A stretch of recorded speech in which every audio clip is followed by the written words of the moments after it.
le premier passage, il y a un caractère de persévérance, dans le sens où, si tu demandes, on va te donner. Si tu cherches, tu vas trouver. Mais si tu frappes, on va t'ouvrir une porte. C'est-à-dire, la première dimension, c'est la dimension de demander. Tu demandes quelque chose à Dieu, tu ne vois pas. C'est-à-dire, tu demandes, tu ne vois pas des résultats. Tu demandes encore des mains, tu ne vois pas. La deuxième dimension, tu cherches. Tu n'as pas toujours de résultats.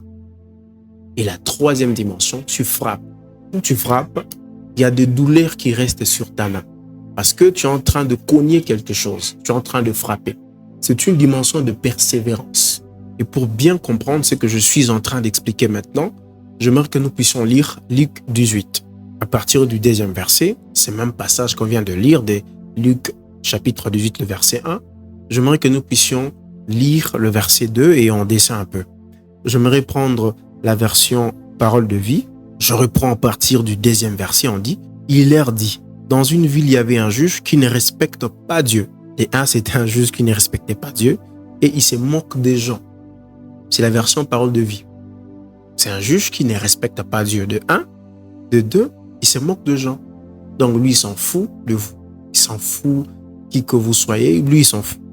Verset 30 dit, dans cette ville, il y avait aussi une veuve. Souvent, elle va chez le juge pour lui dire, fais-moi justice contre mon adversaire. Elle allait à tout moment dire au juge, fais-moi justice. Demain, elle revient. Les hommes de prière sont des hommes jusqu'au boutiste. Des personnes qui acceptent d'aller jusqu'au bout, jusqu'à ce que Dieu exauce leurs prières. Jacob avait dit, allons, je ne te laisserai pas si tu ne me bénis pas. Je ne te lâcherai pas.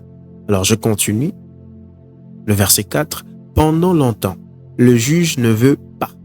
Ensuite, il s'est dit, je ne respecte pas Dieu et je me moque de gens. Mais cette veuve me fatigue. Je ne respecte pas Dieu et je me moque de gens. C'est quelqu'un qui ne respecte pas Dieu et il se moque de gens. Mais il dit, mais, verset 5, cette veuve me fatigue. C'est pourquoi je veux lui faire justice. Alors, elle ne viendra plus m'ennuyer sans arrêt. Donc, il était importuné. C'est-à-dire, cette femme revenait sans arrêt. Le Seigneur ajoute, écoutez bien ce qu'il dit. Ces mauvais juges. Eh bien, est-ce que Dieu ne va pas faire justice à ses amis qui crient vers lui jour et nuit? Si ces juges étaient cruels, à telle enseigne qu'ils ne respectent personne, même